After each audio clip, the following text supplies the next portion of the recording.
A large application is made up of small automations. These automations can be further divided into smaller operations. The small automation consists of different operations or jobs. A job is a set of instructions which perform a single task. Means a single operation can perform only single task. For example, if there is a set of instructions for a certain recipe, let's say recipe of making tea, then after following that recipe, we will get tea and not coffee. These operations or jobs are known as functions or methods. Methods consist of several instructions and a single method has its own job. Also, a method is written once and is used multiple times. Let's say we have a recipe of making samosa. In that recipe we have two parts, recipe of making dough and recipe of making its filling.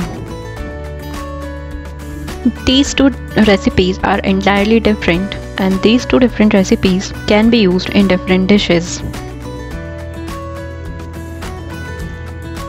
Methods are used to process data.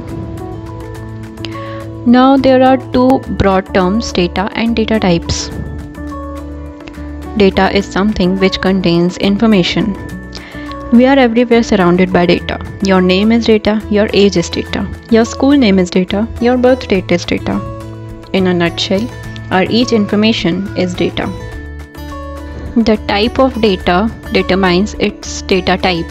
For example, your name is a sequence of characters which is known as string.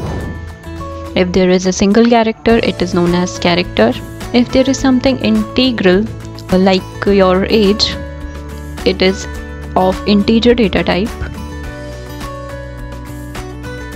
Something like which has decimal, like your marks can be of decimal form, your percentage can be of decimal form. This comes under float data type. And a major data type known as Boolean, which consists of two values, true and false.